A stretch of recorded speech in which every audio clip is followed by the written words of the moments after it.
Welcome to this caregiver orientation to the Entry to School program. Here is a brief agenda and our goals for the presentation. We will be providing an introduction and description of the Entry to School program, a review of the Entry to School program team, an outline of caregiver involvement, and a quick review of our consent for service. The OAP-D is made up of 4 organizations: Grandview Kids, Lake Ridge Community Support Services, the Regional Municipality of Durham, Durham Behavior Management Services, and the Infant and Child Development Program and Resources for Exceptional Children and Youth Durham. Together, the OAP-D has more than 50 years of experience delivering evidence-based, family-centered services to children on the autism spectrum. All children and youth up to 18 years who are registered for the OAP will have access to core clinical services, foundational family services, early years supports and entry to school services, urgent response services, and care coordinators. Today we will be focusing on early year supports and entry to school services, as this is where the entry to school program fits in. Now I will discuss a little bit more about the entry to school program, as I'm sure you are all eager to hear more. As previously mentioned, the Entry to School program is provided within early years services as part of the new needs-based Ontario Autism Program. This program is free for families to access. The goal of this program are to help prepare you and your child to start kindergarten or grade 1 for their first time, as well as investigate and trial various supports and strategies that can be used in the classroom environment. The Entry to School program consists of 2 main parts. The first part is a 6-month group-based skill-building program focused on helping child develop school readiness skills, and the second part involves applying those skills in the group toward the transition to school. The group-based program is multidisciplinary and will be delivered by staff with the experience supporting people with autism, applied behavior analysis, and early childhood development, and be supported by occupational therapists, speech-language pathologists, and board-certified behavior analysts. These small groups will consist of a ratio of 3 children to 1 staff. During group programming, you can expect communication and resources to be shared with your family that can be used at home. After completing the group-based part of the program, children will start the second part of the program. Upon entering school, they will be provided with individualized transition supports. Families and school educators will be able to access up to 6 months of consultation services from entry to school staff as needed. For this 2023 group, our transition supporters will end at the point of discharge from the group on Friday, February 23rd, 2024. Now we will take a deep dive into the group-based skill building portion of the group. The group program focuses on 6 skill areas that are important for school success. These are communication, such as conversation, expressing wants and needs, understanding words and language, social communication, and nonverbal communication.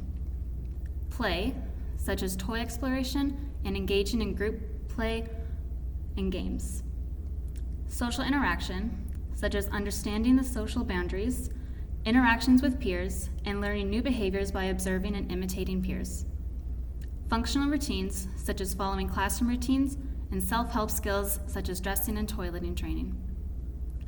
Behavioral self-management, such as emotional regulation and being able to wait their turn. Finally, pre-academics learning and attention, such as developing new learning skills, working within a group setting, and independent work. And these are the foundational skills needed to learn in school. These skill areas are similar to the skill areas in the Ontario kindergarten curriculum. The Ontario kindergarten curriculum is the inspiration of our Entry to School program. Similar to childcare settings, learning in kindergarten occurs in play-based environment to foster inquiry, exploration, and problem-solving skills. The focus of the ETS program is to help your child build the skills they need for successful entry to school by building skills in these 6 areas. The following chart outlines how the group program will focus on each of the 6 skills across 6 months. The outlined skill areas will be prioritized within the goals of the group, while the other skill areas are naturally practiced. Individualized programs and goals will continue to be assessed and targeted throughout as needed. As you can see, at the onset of the program, the foundational skills related to the following routines and behavioral self-management will be focused on within the entire group, followed by communication, social interactions and play, and pre-academics. In the first 6 months, we will focus on generalizing these skills to other environments such as home and their future school settings, as well as maintaining these skills over time. The overall structure of the group will closely mirror a school schedule, will provide predictability, and allow for the skills to be developed in a natural school-like environment to allow for a better generalization of skills to their future school.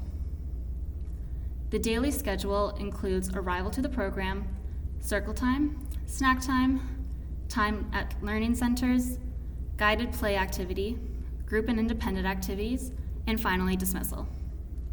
The daily schedule of the group may vary depending on the needs of the children and attending the group, so this may slightly vary from group to group. As you can see, the 6 skill areas will be woven into the daily schedule. For example, during arrival, your child will have the opportunity to practice greeting their peers and adults, following the entry schedule of taking their outdoor clothing off and putting on indoor shoes, as well as attending to the daily classroom schedule to start their day. What skill area is targeted during each activity for the group will depend on what skill areas are focused that month. For example, in month 1, there will be more focused functional routines in behavioral self-management. However, depending on your child's needs, there may be an individualized goal for your child that can also be targeted during activities within the daily schedule. For example, if your child is starting to use augmentative alternative communication, or AAC, then they may have a goal very early in the program about using their AAC device in addition to overall group's goals. Next, I will dive deep into the second part of the program, the transition to school.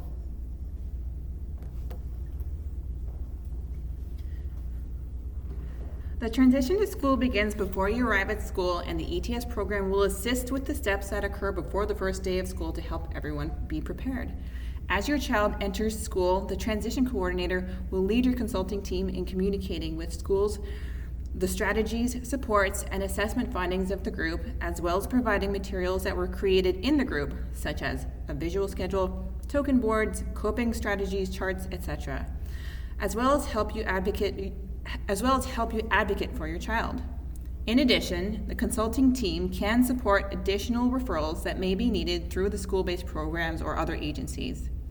The occupational therapist, if needed, can support equipment recommendations for school based on observation and equipment trials that may have been completed during your child's participation in the school readiness group. We've spoken a little bit about the faces you may see in the ETS program. Now we will outline more clearly who will be working with you and your child. Your ETS team will consist of 2 different types of supports, the group program team and your consultation team. Your group program team will have a classroom lead who provides daily support to group facilitators and acts as the main contact between the consulting team and the group program team. Classroom leads are registered behavior technicians. The group facilitators are responsible for implementing the ETS curriculum and can modify that curriculum to meet individual and group needs based on the guidance of the consulting team. In addition, group facilitators may be asked to collect data for the consulting team to support clinical decision-making and track group and individual progress. Group facilitators will have a range of backgrounds, such as early childhood educators, and have knowledge in early childhood development and how to support individuals with autism. The group program team will be your main contact for questions about the group program and will notify you of any schedule or program changes. The consulting team consists of a behavior consultant, a speech-language pathologist, or a speech-language pathologist assistant, an occupational therapist, and a transition coordinator. This team is responsible for overseeing and completing group and individual assessments as required. While consultants do not provide one-on-one therapy for individual students, they may work one-on-one with your child to investigate strategies to be able to coach group facilitators on how to utilize individualized evidence-based strategies and supports for your child, as well as the group as a whole. The primary role of the consulting team will be to monitor group and individual progress or goals, to help inform effectiveness of the provided strategies and supports, as well as determine if additional strategies or supports are needed, as well as to provide coaching supports to group facilitators so that they can apply the recommended strategies and supports to help your child achieve their group and individualized goals. It is important to note that while the consulting team is not the group every day, they will each be in the group at least once a week to monitor progress and provide support to the group facilitators via coaching. Therefore, there will likely be a consulting team member in the group just about every day. Finally, the consulting team can coordinate with current service providers in the community and within the agencies to ensure the best care is provided. The occupational therapist's scope of practice is guided by an occupational lens.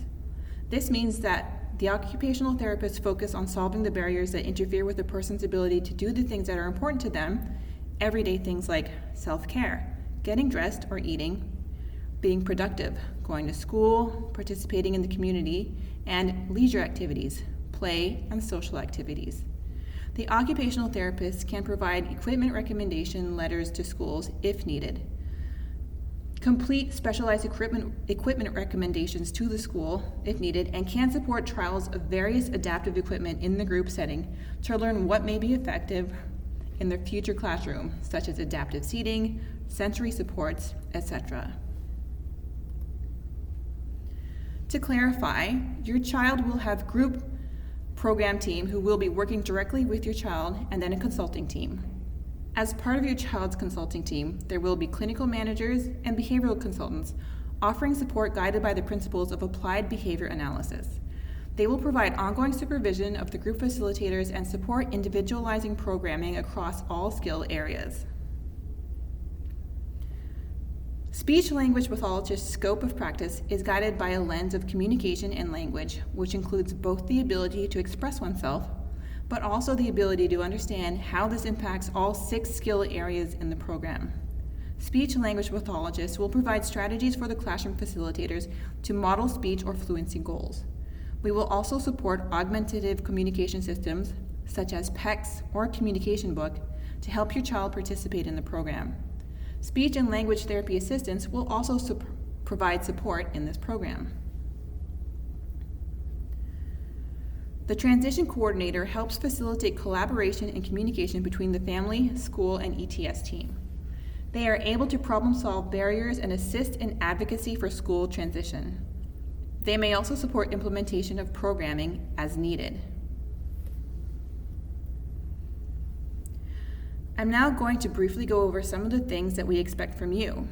As I'm going through the slides, if you feel the commitment will be a barrier to you participating in the program, please contact Grandview's Service Navigation Team so that we can provide further support. Refer to Parent Handbook for more information. This can be found on the Grandview Kids website under Entry to School. In this program, we value your role as experts on your child. We want you to feel comfortable asking questions and communicating concerns. We also rely on you to let us know when your little one is out of routine, if they had a difficult night, or had a difficult time getting to the group, etc., as this could have a huge impact on their time with us. We also ask that you aim for consistent attendance as much as possible. We know illnesses come up and other barriers arise. However, consistent attendance, when feasible, will help you and your child get the most out of the program. We also want to hear your feedback on how it's going, so please share it with us. We ask for your patience as we work on continuously improving the program. Also, you are responsible for providing personal items such as diapers, wipes, snacks, a water bottle, and indoor shoes on wet days. As part of our program, we will also have professional development days. These will be set in the schedule and provided ahead of time. You will need to make alternative arrangements for your child during these days. There are typically 2 PD days per month and occur on Fridays. During the program, you can expect ongoing updates during the 6 months of group.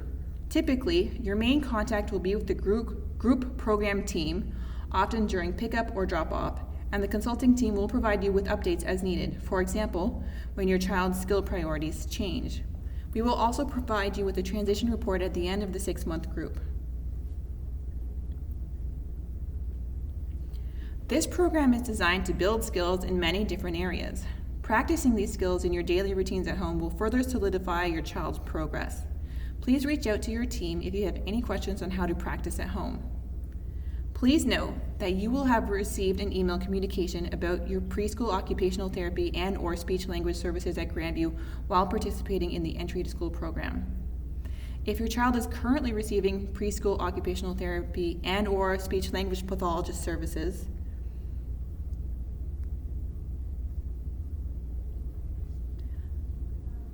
those services will be transferred from your occupational therapist or speech-language pathologist to the OT and SLP working in ETS.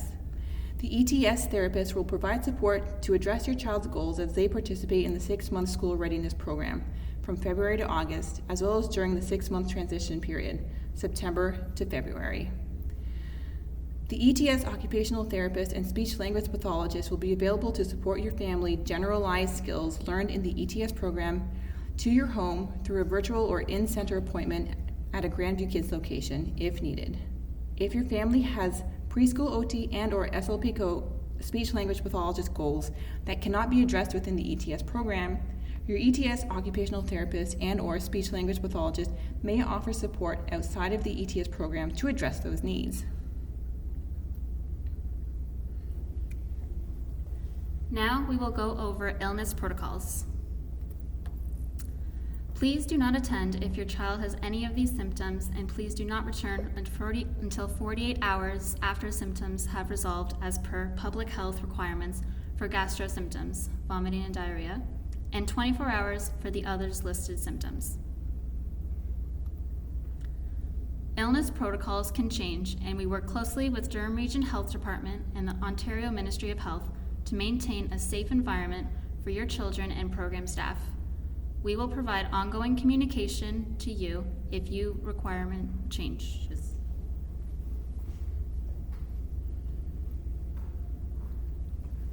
The following slides will outline all of the information you will need to understand in order to provide informed consent. If you change your mind about the program and feel it may not be for you at this time, please contact Grandview to withdraw. If you choose to continue to go forward with participating in the program, please ensure you have completed all consent forms.